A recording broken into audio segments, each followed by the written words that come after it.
بسم الله الرحمن الرحيم. الحمد لله رب العالمين، والصلاة والسلام الأتمان الأكملان على نبينا محمد وعلى آله وصحبه أجمعين. مشاهدي الأكارم، سلام الله عليكم ورحمته وبركاته.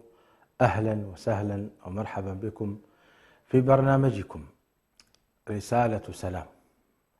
هذه الحلقة ما زلنا نتحدث عن ضحك النبي صلى الله عليه وسلم، سائلين الله تعالى أن يرسم البسمة على وجوهكم بالانتصارات العظيمة والخير الكبير للأمة الإسلامية. وما زلنا نسرد القصص تلو القصص في ضحك النبي صلى الله عليه وسلم. وقلنا مشاهدي الأكارم أن هذا الضحك يدل على أن هذا الدين دين فطرة ودين سلام ودين خير، وأن قائدنا ونبينا ورسولنا الذي أرسله الله عز وجل لنا هو نفسه صلى الله عليه وسلم يمارس هذا الخلق النبيل الكريم، فيدلنا على أن ديننا دين سلام ودين فطرة ودين رحم ورحمة. استكمالا للقصص نقول عن سعد رضي الله تعالى عنه أن النبي صلى الله عليه وسلم سعد بن أبي وقاص جمع له أبويه يوم أحد. قال: كان رجل من المشركين قد أحرق المسلمين، جمع له معناته قال له: فداك أبي وأمي. قالوا: ولم يقولها النبي صلى الله عليه وسلم لأحد إلا لسعد بن أبي وقاص. وسعد بن أبي وقاص تعلمون أنه أحد المبشرين بالجنة. قال: كان رجل من المشركين قد أحرق المسلمين. ومعنى أحرق المسلمين أي أكثر فيهم القتل، أشبه ما يكون بحرق بالنار. فقال له النبي صلى الله عليه وسلم: ارمي فداك أبي وأمي. قال: فنزعت له بسهم ليس فيه نصل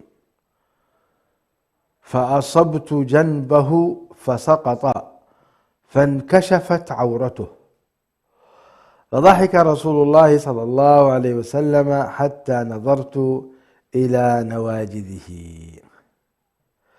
فضحك أي فرحا بقتله عدوه لا انكشافه، وذلك لما لقيه هذا العدو من هذه الميتة المخزية والنهاية السيئة الفاضحة.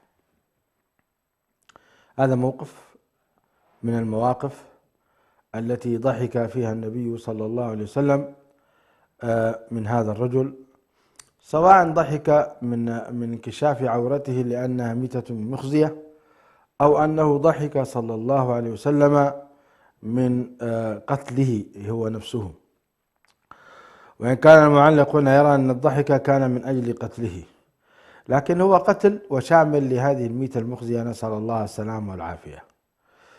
وهكذا من نكل بالأعداء وضحك وسخر منهم جاز له ذلك إذا كان الموقف يستدعي ذلك، كموقف سماك بن خرشة أبي دجانة الذي أخذ السيف من رسول الله صلى الله عليه وسلم وتبختر به وتكبر ومشى مشية المتكبرين، فقال النبي صلى الله عليه وسلم: إن الله يبغض هذه المشية إلا في مثل هذا الموقف. إذن من سخر منا سخرنا منه، ومن ضحك منا ضحكنا عليه أيضا. وهكذا استأنس النبي صلى الله عليه وسلم من هذا الموقف وتبسم. موقفا آخر عن صهيب رضي الله تعالى عنه قال: قدمت على النبي صلى الله عليه وسلم وبين يديه خبز وتمر، فقال النبي صلى الله عليه وسلم: أدن فكل. فأخذت آكل من التمر، فقال النبي صلى الله عليه وسلم: أتأكل تمرا وبك رمد؟ فقلت: إني أمضغ من ناحية أخرى. فتبسم رسول الله صلى الله عليه وسلم. على كل حال، هذا الموقف أيضا هو ملاطفة النبي عليه الصلاة والسلام أصحابه وممازحته لهم وتبسمه إياهم لإدخال الفرحة والبهجة والأنس على قلوبهم. فأنت تشتاق إلى أن ترى رسول الله صلى الله عليه وسلم مبتسما وهو يحدثك وهو يجلس معك. يعني بعض الناس قالوا: نتمنى أن نجلس مدة 5 دقائق مع رسول الله صلى الله عليه وسلم. نبي هذه الأمة، ملياران من البشر يتبعه، صحابة أكرمهم الله بهذا الكرم، وكانوا يعرفون قدر رسول الله صلى الله عليه وسلم، ولذلك يعرفون أن الجلسة معه عظيمة. فأحدهم قال للنبي عليه الصلاة والسلام لما خدمه، يعني هذا الرجل خدم النبي صلى الله عليه وسلم، فقال: سل ما بدا لك. فقال: أسألك مرافقتك في الجنة. شوف هذا يعني الطلب الكبير والحب العظيم والرغبة الشديدة للقاء رسول الله صلى الله عليه وسلم، أمر ليس سهل. فبسمته صلى الله عليه وسلم بسمة عظيمة تشرح الصدر، ويعني تبعث الأمل، ترد الروح كما يقولون أخواننا المصريين. وضحك صلى الله عليه وسلم من صنيع أبي بكر مع غلامه عندما أضل البعير. هذا موقف أيضا جميل.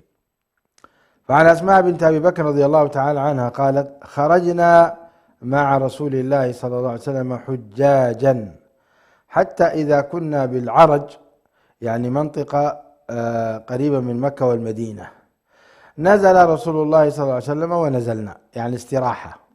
طبعا النبي صلى الله عليه وسلم لما حج في آخر حجة الوداع، وقد يعني ولم يحج صلى الله عليه وسلم بعد الهجرة إلا حجة واحدة وتسمى حجة الوداع، أخذ معه جميع نسائه صلى الله عليه وسلم. فتحكي لنا أسماء بنت أبي بكر هذه القصة. طبعا أسماء ليست من أزواج النبي عليه السلام، عائشة التي هي زوج النبي صلى الله عليه وسلم. قال: فجلست عائشة رضي الله تعالى عنها إلى جنب رسول الله صلى الله عليه وسلم، وجلست إلى جنب أبي. يعني هذه أسماء. يا سلام، شوفوا يا جماعة هذا الموقف يعني العاطفي الجميل. المرأة ينبغي إذا جلست في مجموعة فيه زوجها أن تذهب وتبادر بالجلوس بجواره وتلصق جسدها بجسده، يعني جنبها بجنبه. هذه العاطفة وهذا الحنان والحنو إلى الزوج يجعل حقيقة العلاقة الزوجية في قمتها وفي روعتها. وهكذا كان النبي عليه الصلاة والسلام، وهكذا كنا أزواجه. أنت تجد بعض النساء إذا جاء زوجها ودخل البيت تجلس هي في مجلس بعيد وهو في مجلس الآخر. ليش يا أختي؟ هذا زوجك، روحي اجلسي جنبه وقدمي له الشاي والقهوة والفواكه والعشاء ودلعيه ولقميه وأعطيه. هذا فيه أجر عظيم ينفعك الله به يوم القيامة، لأن هذا من حسن التبعل. لكن دخل الرجل ولا كأنه دخل إنسان عادي، ما في أي يعني ترحيب ولا أي استقبال. وإذا جلس يأكل أو جلس في المجلس، حتى مشاهدة التلفاز في بعض الأمور التي فيها فوائد من الأخبار، اجلس بجواره والتصق به واعطيه تمر، اعطيه شيء. يعني شوفوا هذا المجلس الجميل. عائشة يعني أسماء تقول: فجلست عائشة إلى جنب رسول الله صلى الله عليه وسلم. يا نساء المسلمين، اتقين الله في أزواجكن، وتعلمنا هذه العاطفة الزوجية وهذا التعامل الراقي الجميل من أمهات المؤمنين مع النبي عليه الصلاة والسلام. قالت أسماء: وجلست إلى جنب أبي، لأنها لم تكن متزوجة في ذلك الوقت، وكانت زمالة أبي وزمالة رسول الله صلى الله عليه وسلم واحدة. الزمالة المقصود بها البضاعة وأغراض السفر، مع غلام لأبي بكر، يعني الأغراض كانت مع غلام لأبي بكر في جمل واحد. فجلس أبو بكر ينظر أن يطلع عليه، فطلع وليس معه بعيره. يعني هم جالسين ونزلوا من الجمال ونزلوا الاستراحة وفرشوا، وأصبح أبو بكر ينتظر الرجل الذي أعطاه غلامه، الذي أعطاه الجمل يكون معه ويرعاه. فقال أبو بكر لما رأى الغلام وليس معه، قال: أين بعيرك؟ قال: أضللته البارحة، يعني ضيعت البارحة. غضب أبو بكر، فقال أبو بكر: بعير واحد تضله؟ يعني بعير واحد مش قادر تحرسه؟ فيه أغراض النبي عليه الصلاة والسلام وأغراضي. قال: فطفق يضربه، ورسول الله صلى الله عليه وسلم يبتسم ويقول: انظروا إلى هذا المحرم ماذا يصنع. فما يزيد رسول الله صلى الله عليه وسلم على أن يقول: انظروا إلى هذا المحرم ما يصنع، ويتبسم. هذا أيضا موقف جميل، يعني فيه إنكار لأبي بكر ولكن بأسلوب نبوي كريم. يعني أبو بكر كان محرما، وهذا الغلام أخطأ وأضاع الجمل، وإن شاء الله أنهم يجدونه، لأن الجمال غالبا ما تضيع، لكن في هذه الفترة احتاج أبو بكر إلى هذا الجمل، وكان هناك أغراض، ربما يكون هناك طعام، ربما يكون هناك شيء محتاجين. غضب أبو بكر وبدأ يضرب هذا الغلام، وأبو بكر محرم، والمحرم يجب عليه أن يتأدب بآداب الإحرام، وأن لا يغضب، وأن يعني يتغير حاله من حال الحل إلى حال الإحرام، بحيث أنه يكون حتى من يستحق الضرب ألا يضربه. ولذلك تبسم النبي عليه السلام من هذا الموقف، وفيه أيضا مرح وإدخال السرور على أبي بكر، وفيه نهي أبي بكر أيضا على أن لا يضرب غلامه. ويصح من السيد أن يؤدب غلامه ولا حرج في ذلك، لكن في أثناء الإحرام ينبغي أن يكون أكثر رحمة وبعدا عن هذا الموضوع.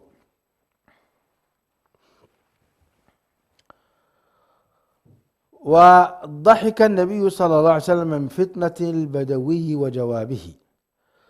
من هذا هو البدوي، أو من هذا البدوي؟ يحكي لنا ذلك أبو هريرة رضي الله تعالى عنه وأرضاه.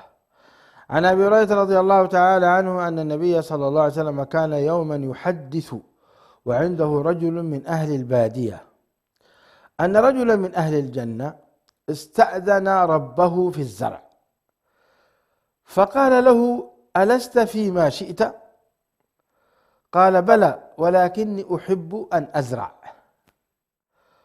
قال: فبادر الطرف نباته واستواؤه واستحصاده، فكان أمثال الجبال. فيقول الله: دونك يا ابن آدم، فإنه لا يشبعك شيء. إيه والله. نشرح لكم شيء بسيط لمعنى هذا الحديث. النبي عليه الصلاة والسلام يشرح للصحابة موقفا حصل في الجنة، ومعنى هذا أنه سيحصل، والنبي عليه السلام يطلع الله على بعض المغيبات، فأهل الجنة إذا دخلوا يحصل منهم هذا الأمر. أن رجلا من أهل الجنة استأذن ربه في الزرع، يعني طلب من الله أن يزرع فين؟ في الجنة. فقال له ربه: ألست فيما شئت، يعني هذه مزارع موجودة، والجنة فيها زرع وفيها خير، إذا أردت يعني فيها الرمان بأنواعه والموز بأنواعه كما حكى الله في كتابه العزيز. قال بلى، أنا شايف كل شيء، ولكن أحب أن أزرع، يعني مهنة الزراعة أحبها لأني كنت أزرع يعني في الأرض. قال فبذر، يعني وضع البذرة، فبات الطرف نباته واستواؤه واستحصاده كأمثال الجبال، يعني فورا البذرة أنبتت واستوت وجاء الحصاد وأصبحت البذرة مثل الجبال. نعم، هكذا يحكي لنا النبي صلى الله عليه وسلم، هو الصادق المصدوق، ولا غروة في ذلك، فأنت في الجنة، والجنة فيها ما لا عين رأت ولا أذن سمعت ولا خطر على قلب بشر. اللهم اجعلنا من أهل الفردوس الأعلى. اللهم إنا نسألك والسامعين ومن يسمع هذا الدرس أن تجعلنا من أهل الفردوس الأعلى، قولوا آمين. فيقول الله دونك، هذا هو الزرع الذي تريد، دونك يا ابن آدم فإنه لا يشبعك شيء، يعني ابن آدم من فطرته لا يشبع، كما وصف النبي صلى الله عليه وسلم ابن آدم وقال لو كان لابن آدم واديان من ذهب لتمنى أن يكون له ثالث، ولا يملأ فاه ابن آدم إلا التراب ويتوب الله على من تاب. والحديث في صحيح مسلم. فقال الأعرابي، هنا الشاهد، يعني الأعرابي الذي جالس مع النبي عليه السلام ويسمع هذا الحديث الطيب الجميل، قال والله لا تجده إلا قريشيا أو أنصاريا فإنهم أصحاب زرع، أما نحن فلسنا بأصحاب زرع. فضحك النبي صلى الله عليه وسلم من جواب هذا الأعرابي حتى ليحدد من هذا الذي يطلب من الرب أن يزرع في الجنة والجنة فيها كل خير.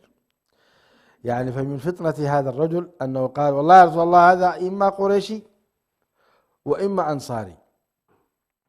قريش كانت تعرف بالتجارة ولم تكن تعرف بالزرع، والله أعلم، أو كانوا ربما يزرعون في بعض المناطق، لكن الأنصار بلا شك هم أهل زرع، ومناطقهم فيها الخيل وفيها أنواع من المنتجات الزراعية، فالأنصار معروفين. المهم ضحك النبي صلى الله عليه وسلم في تحديد هذا الرجل من يكون مع النبي عليه الصلاة والسلام، يعني من الذي يكون في الجنة من أصحاب الزرع. كما تبسم من قول عمر رضي الله تعالى عنه بعدما هجر نساءه. هذا موقف أيضا عظيم وكبير حصل للنبي صلى الله عليه وسلم مع زوجاته أو مع أزواجه.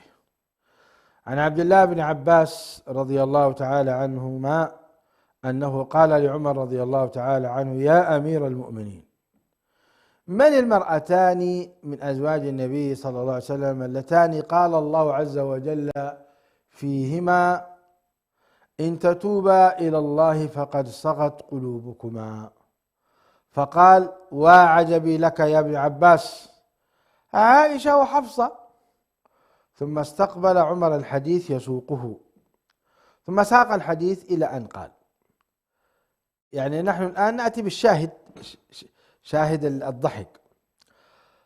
قال فدخلت فسلمت على رسول الله صلى الله عليه وسلم فإذا هو متكئ على رمال حصير قد أثر في جنبه، متكئ على وسادة من أدم حشوها ليف. طبعا هذا موقف يعني حقيقة موقف محزن، وفي نفس الوقت موقف يعني يؤكد أن رسول الله صلى الله عليه وسلم نبي مرسل، وليس ملك وليس طالب رئاسة ولا طالب قيادة، لأن وهو خير البشر صلى الله عليه وسلم يكون هذا وضعه في بيته. قال فإذا هو متكئ على رمال حصير، حصير متكئ على حصير، والحصير هو نوع من أنواع السجاد الخفيف الذي لا يستعمله إلا الفقراء. وكان في ذلك الوقت سجاد، وكان هناك حرير، وكان هناك وسادات، وكان هناك في تلك الفترة أمور فخمة موجودة تأتي من الروم، أو تأتي من الفرس، أو تأتي من بعض يعني مناطق اليمن. هناك أمور فخمة، لكن النبي صلى الله عليه وسلم كان زاهد، وكان يعلم أن هذه الأمور زائلة، فكان صلى الله عليه وسلم في منتهى التواضع. قال: متكئ على وسادة من أدم، وسادة من جلد وحشوها ليف. شوفوا التواضع، متكئ عليها صلى الله عليه وسلم. فسلمت عليه ثم قلت: أنا قائم، طلقت نساءك؟ فرفع رأسه إلي وقال: لا. فقلت: الله أكبر.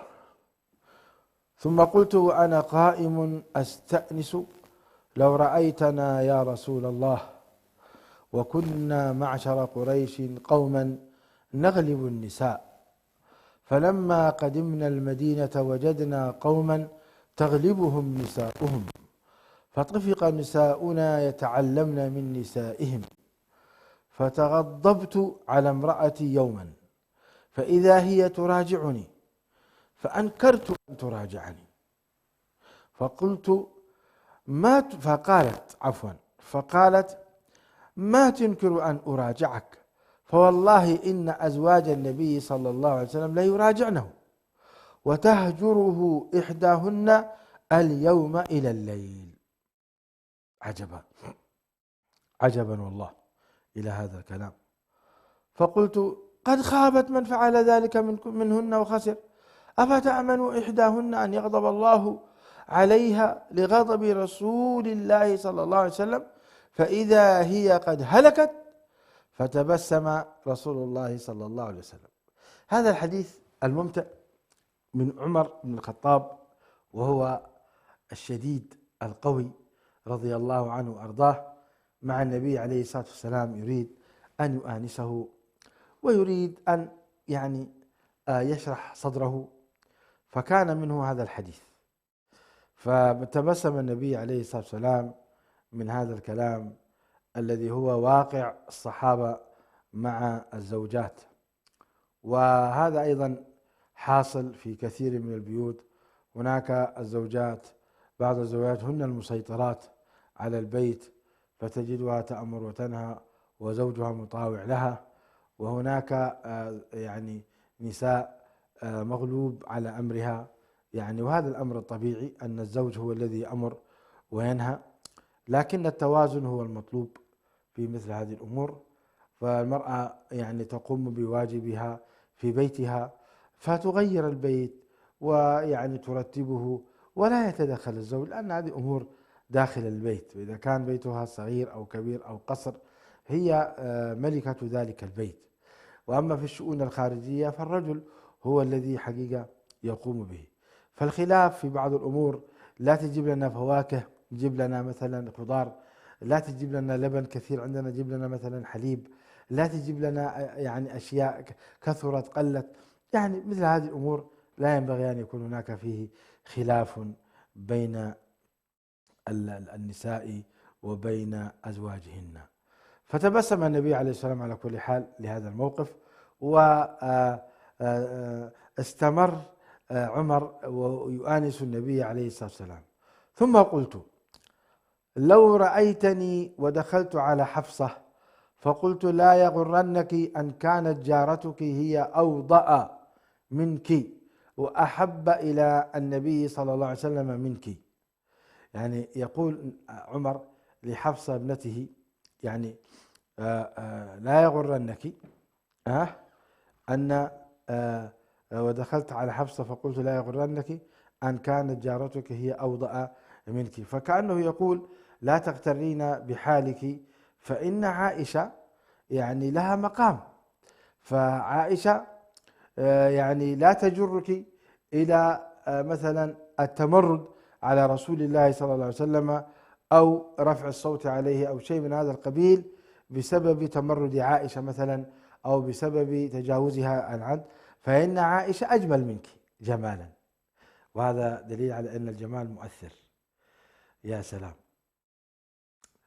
وأيضا مكانة عائشة في قلب النبي صلى الله عليه وسلم بلا شك مكانة أعلى من حفصة، ولذلك النبي صلى الله عليه وسلم قد طلق حفصة ثم أمره الله عز وجل أن يراجعها، ولكنه لم يسبق أن طلق عائشة أبدا، بل مات في حضنها. يا سلام على هذا الحب، يا سلام، نسأل الله من فضله. يعني شيء جميل أن يحب الإنسان زوجته. الله الله، اي والله، أن رجل يحب زوجته ويعشقها هذه نعمة من الله. أحيانا الإنسان يعيش مع زوجة ما يحبها، لكن يصبر عليها عشان أبنائه وأولاده والعائلة والقبيلة وما يحبها، كما قال الله تعالى: فإن كرهتموهن، يعني ما في حب، في كراهية، فعسى أن تكرهوا شيئا ويجعل الله فيه خيرا كثيرا. نعوذ بالله أن نتزوج من لا نحبها. أنت يجب أن تتزوج من تحبها، ولذلك يعني شرع لك الدين أن تنظر إليها. هل أنت مرتاح؟ هل قلبك مرتاح؟ لا تنظر إلى الجمال فقط، انظر إلى الراحة والأنس. هنا يعني توافق الأرواح مطلوب عشان تعيش معها. أما تأخذها وأنت كاره لها، كل يوم مشاكل، كل يوم جرجرة. الله المستعان. المهم، ففهم عمر هذا الموضوع، قال: يا غرنك يا عائشة، ترى حفصة، ترى عائشة هي أجمل منك، والجمال مؤثر، وهي أقرب وأحب إلى رسول الله منك، أنت اعرفي قدرك. شفتم كيف؟ هذه وصية، وكذلك هذه وصية لكل زوجة، يعني ينبغي لها أن تبذل قصارى جهدها حتى يكون لها مكانة في قلب زوجها، حتى فعلا يعني أن التقي إن أحبها أكرمها، وإن كرهها قالوا لم يظلمها. فتبسم النبي عليه السلام من هذا الكلام، وهنا هذا الشاهد أن النبي عليه الصلاة والسلام أيضا تبسم، قال يعني كأنه موافق لكلام عمر، أنها خاصة الإنسان إذا ذكر عنده من يحب يأنس.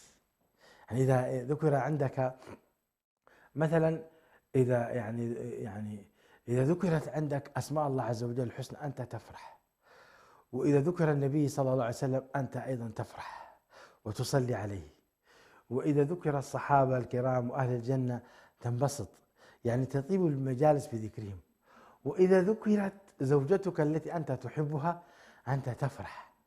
أحيانا مجرد الاسم يسعدك، أن اسمها فلانة، الله هذا الاسم جميل يا أخي. عرفنا لماذا عرفت أنه جميل؟ لأن هو اسم لزوجتك، أو اسم لوالدتك، أو اسم لأختك. المهم الأسماء لها دور. فتبسم النبي عليه السلام لسماع اسم عائشة رضي الله عنها وأرضاها. قال: ثم قلت فجلست حين رأيته تبسم، فقلت: أستأنس يا رسول الله؟ قال: نعم. قال: فلم أزل أحدثه حتى تحسر الغضب عن وجهه، يعني زال الغضب، وحتى كشر، يعني أصبح يعني ما شاء الله. هنا كشر ليس بمعنى أنه كشر عن أنيابه يعني أظهر له، وإنما كشر بمعنى أظهر الضحك. وكان من أحسن الناس ثغرا صلى الله عليه وآله وسلم، يبدو لي ثغرا بمعنى تبسما أو وجها، الله أعلم.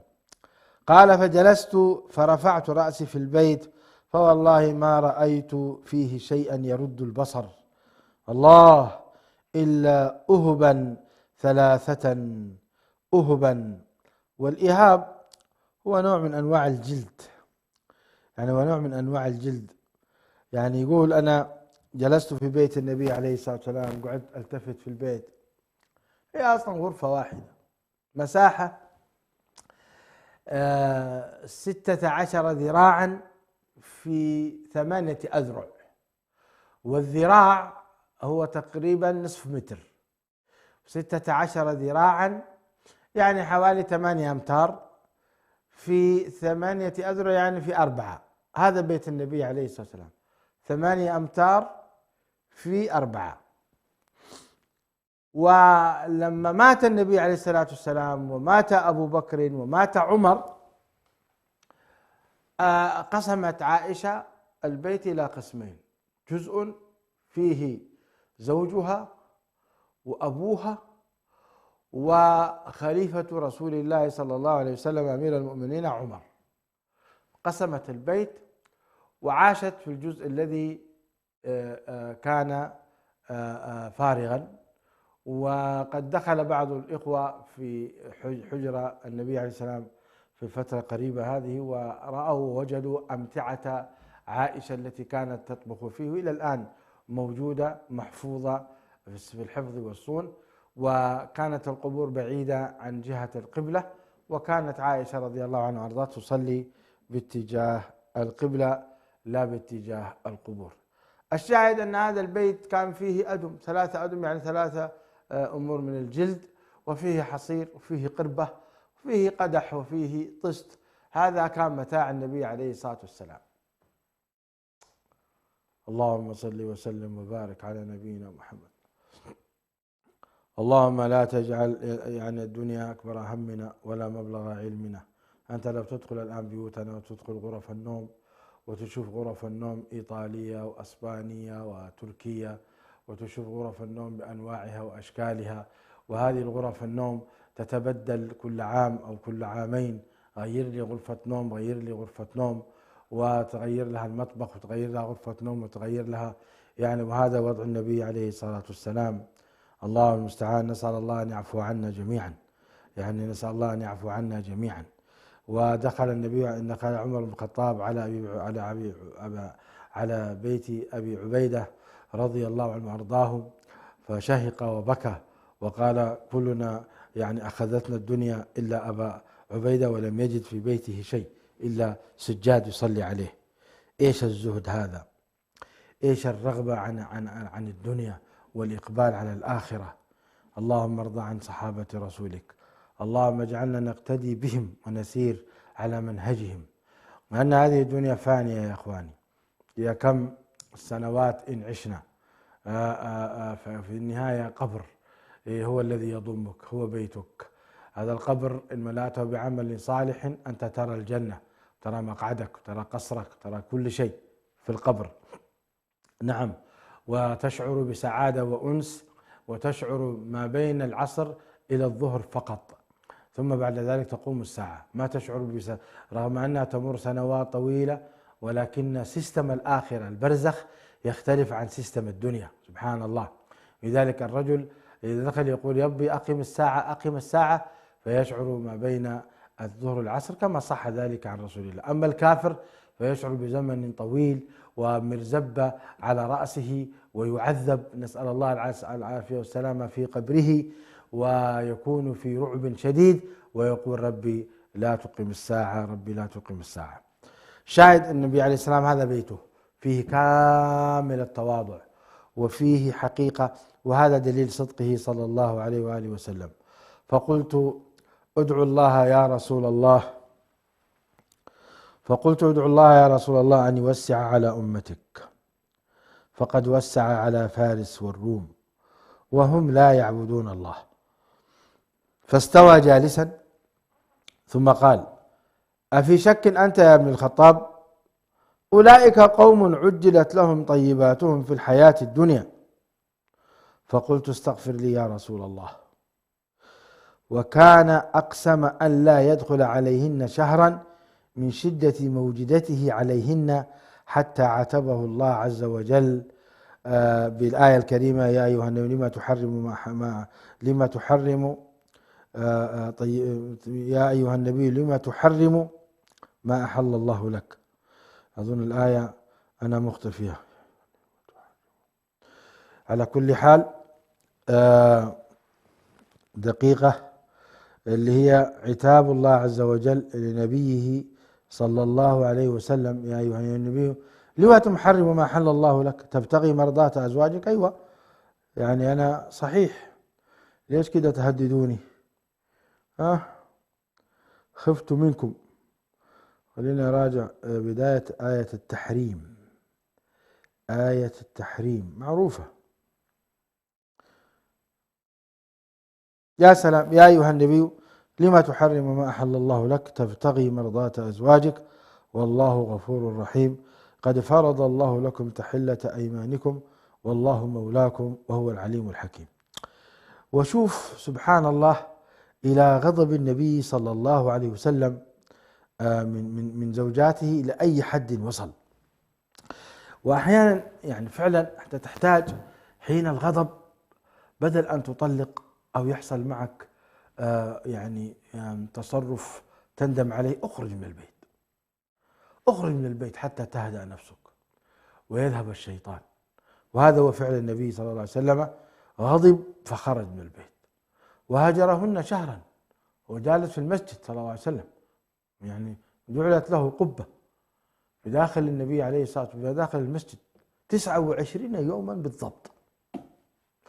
فقال له عمر هل طلقت نساءك؟ قال لا ما قال الله أكبر.